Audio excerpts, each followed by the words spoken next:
आपने कि गंदम के बुरान के हवाले से गंदम का स्कैंडल जो है पंजाब के अंदर, उस हवाले से आप क्या कहेंगे, और आपने गंदम कितने रुपए मन फरोख्त मैं किए हैं? आपको बताता हूँ। पहली बात तो ये जी कि इसको दो हिस्सों में तकसीम करें। हम्म। एक ईसीसी की मीटिंग हुई थी सितंबर 2023 में, हम्म। उसमें हमारे पास गंदम सरप्लस थी। उसमें इन्होंने गंदम को इंपोर्ट किया, हम्म। फैसला किया। हम्म। अच्छा, उसमें अब ये है मलिक साहब कि जब गंदम आप इंपोर्ट कर रहे हैं हम्म। तो उस वक्त आपको देखना ये चाहिए था कि हमारे पास इस वक्त कितना सरप्लस स्टॉक है या नहीं। हम्म। हम्म। सरप्लस थी तकरीबन 40 लाख टन के राउंड अबाउट गंदम उस वक्त हमारे पास सरप्लस पड़ी थी। हम्म। इन्होंने 32 लाख टन और मंगवा लिया। हम्म।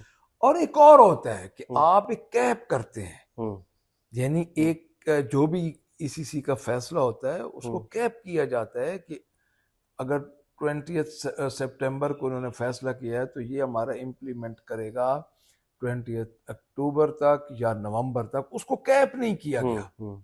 ठीक है। और आखिरी जहाज जो आपका आया 31 मार्च को आया है। हम्म। यूक्रेन से जो आखिरी जहाज आया है 31 मार्च को। 31 मार्च को आया है।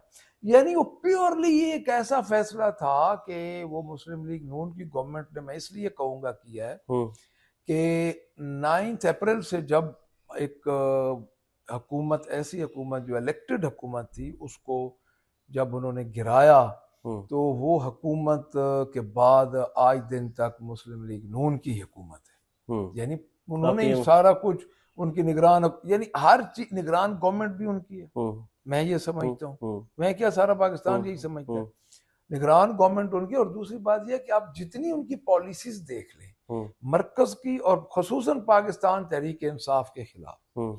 जितनी पॉलिसीज देख लें, वो एक एक सेम पिच पे सेम चले पेज। हैं और आज दिन तक वही चल रही है। तो क्या गंदम के बारे में इनकी अलग-अलग पॉलिसी थी? नहीं, हम्म। ये झूठ है। हम्म। इन्होंने ऐसा जुल्म किया है कि ये क्रिमिनल ऑफेंस है। हम्म। और मैं तो कहता हूं कि असल दहशतगर्दी ये है हम्म। जो इन्होंने इस मुल्क के साथ की है, सूबे के साथ की है। हम्म।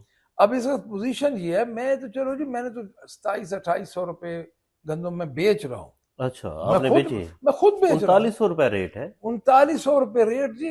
क्या है, अगर 2800 रुपये में आपको 10 दिन में पैसे मिल जाए वही बड़ी गनीमत है। अच्छा। 3900 तो आप भूल जाए। हम्म। देखिए, इन्होंने क्रिमिनल ऑफेंस किया है। हम्म। अब वो जो वजीर आला साहब हैं, वो शहबाज शरीफ, जो पंजाब का पहले सत्यानाश करके हम्म। गया है, हम्म। पूरे लाहौर को हर जगह उसने पुलें और सड़कें ही बनाई हैं। हम्म। देखिए, उसने एक इंक्वायरी, अब इंक्वायरी इसमें करनी क्या है मुझे बताएं। हम्म। अब आपके जो मिनिस्टर थे, फेडरल मिनिस्टर थे, पिछले दिनों वो एयर वाई के एक एंकर को, हम्म। हम्म। नईम भट्ट साहब है हाँ हाँ मेरे हाँ ख्याल, हाँ। उनको वो इंटरव्यू दे रहे थे, हम्म। तो उसमें तो उन्होंने एडमिट किया कि भाई मैंने मना किया था इनको। हम्म। जब इतने बड़े लेवल पे गवाही आ जाए तो अब इंक्वायरी क्या करनी है? अब एक एक सेक्रेटरी, वफाकी सेक्रेटरी को उन्होंने मुअत्तल कर दिया। वही शहबाज शरीफ वाला पुराना ड्रामा, हम्म। ड्रामेबाज हैं। हम्म। एसएचओ मुअत्तल, हम्म। एमएस मुअत्तल, हम्म। हम्म। डीआईजी कहीं हम्म। मुअत्तल, आरपीओ मुअत्तल, ये इस किस्म के लोग मुअत्तल करके वो क्या, अब वो टाइम नहीं रहा। हम्म। एक वफाकी सेक्रेटरी को मुअत्तल करने से काम नहीं चलेगा। हम्म। उस वक्त के वजीर आजम से पूछें। हम्म। ये एक ओवरनाइट तो काम नहीं हुआ होगा ना हम्म। जनाब। उस वक्त के वजीर आजम से पूछें, तो वजीर ईसीसी आला से में पूछें। वजीर आला से पूछें, उस वक्त के जो ईसीसी के वो मेंबर्स थे उनसे पूछें। आपने जी एक वो आई वॉश करने के लिए एक सेक्रेटरी को मुअत्तल कर दिया है, 10 दिन बाद वो फिर आ जाएगा। अनवर काकड़ और मोहसिन नकवी को गिरफ्तार किया जाए, आपके सर ये देखिए, मेरी मुतालबा है? बात सुने, गिरफ्तार, देखिए मैं तो गिरफ्तारी से भी बहुत आगे सोचूंगा कि जो हम्म। जिन्होंने ये क्रिमिनल ऑफेंस किया है हम्म।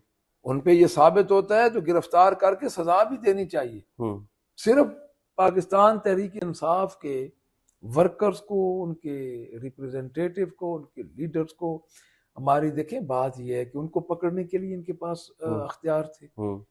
और कोई इनके पास वहां पे सेम पिच पे थे। देखिए, हमारी लेडीज मोहतरमा यास्मीन राशिद साहब हैं, और हमारी जो लेडीज है 80-80 साल के उमर सरफराज चीमा साहब हम्म। हैं, जास चौधरी साहब, यानी एक एक साल हो गया है, उनके केसेस नहीं लग रहे। हम्म। तो क्या इसी बात का इन्होंने ये किया था? सारा अख्तियार था कि सिर्फ तहरीक इंसाफ को तोड़ें। हम्म। लेकिन तहरीक इंसाफ तो अल्लाह के फजल से आप देख लें कि 8 फरवरी के बाद किस तरह उठ के सामने आए। तो ये अनवर काकड़, मोहसिन नकवी जिनके बंदे हैं, वो होने देंगे उनके खिलाफ तहकीकात? पर जी ये तो अब मौजूदा हुकूमत ने देखना है ना जी। ये तो अब बंदे तो सारे अल्लाह के हैं। तो ये तो अब देखिए ये एक आप देखें ये इतना खुला क्राइम है। नैब, FIA, ये सब किस लिए ये इन्होंने रखे हुए हैं मुझे बताएं। एक बंदे को ये पकड़ते हैं, उनके खिलाफ फाइल्स बनती हैं, पहले इंक्वायरीज खुलती हैं, पहले हर चीज होती है, उसके बाद, और ये तो एक पूरी हर चीज फाइल बनी बनाई है। और ये ऐसी अगर ये तारीख रकम हो जाएगी कि अगर ये कर जाए, और मैं पूरे अरबाब अख्तियार को ये कहूंगा कि एक दफा सजा दे दें, क्योंकि इसमें किसी की कोई सियासी जमात की एफिलिएशन नहीं है। एक आम आदमी, एक किसान जो 7 महीने पूरे एक फसल उगाता है, और दिन रात उसके बच्चे, बीवी, खुद, वो सारी, इनको एक दिन पता चले ना कि अगर ये रातों को जाके सर्दियों की रातों में गंदम को पानी लगाएं तो उनको पता